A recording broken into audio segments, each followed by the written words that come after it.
On January 6, 2025, President-elect Donald Trump unexpectedly reiterated his proposal for Canada to join the United States, an idea he had previously mentioned jokingly during meetings with Prime Minister Justin Trudeau.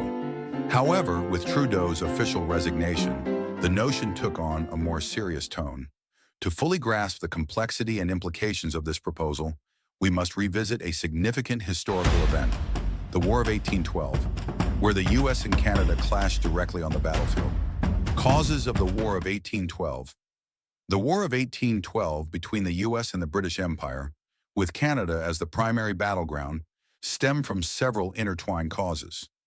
At that time, Britain was engaged in wars with Napoleon, leading to the imposition of many trade blockades that severely harmed American commerce. Americans felt threatened by these blockades and the British Navy's practice of seizing American ships. Additionally, Britain's support for Native American tribes against U.S. territorial expansion further heightened tensions. Another driving force was the American ambition to expand northward and capture Canada as a way to assert its power and mitigate British threats. President James Madison viewed the war as an opportunity to seize Canada and end British interference in American affairs. Early battles. The war began with both sides poorly prepared. Confident in a swift victory, the U.S. launched multiple invasions into Canada. Battle of Detroit. This was one of the first and most significant encounters. General William Hull led an invasion, but quickly found himself on the defensive. The arrival of British forces under Major General Isaac Brock, along with their Native American allies, forced Hull to surrender without significant combat. This defeat was a severe blow to American morale and boosted Canadian and British spirits. Battle of Queenston Heights. In October 1812, the U.S. attempted to capture the Niagara region. However, the skillful leadership of Major General Isaac Brock and the unity of the Canadian forces repelled the attack. Although Brock was killed in the battle, the victory underscored Canada's determination to defend its territory. The war's climax. In 1813, the war continued with more critical battles. The U.S. gained some strategic victories, such as capturing York, modern-day Toronto, but faced significant challenges from British forces and their allies. Battle of Lake Erie.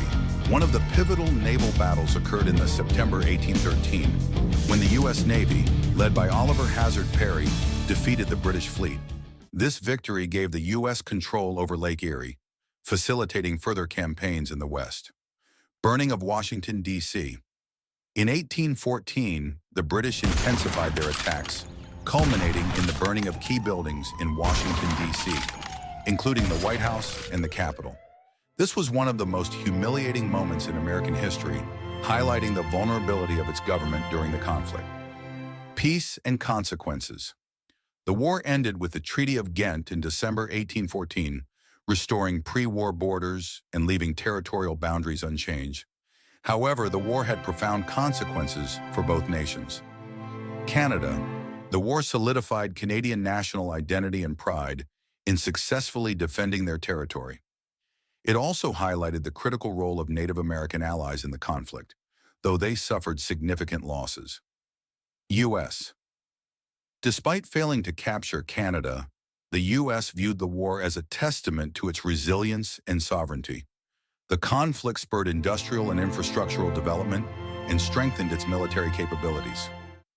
From history to the present, the dramatic history of the War of 1812 remains a vital lesson in U.S.-Canada relations.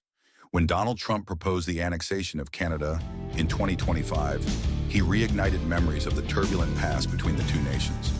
While the idea faced strong opposition, it also prompted reflection on their long and complex relationship. What transpired on the battlefields in 1812 may be in the past, but the lessons of sovereignty, identity, and cooperation remain relevant today. Will the U.S. and Canada embark on a new challenging chapter in their relationship? Or will the past serve as a reminder of the risks of excessive ambition? Only time will tell.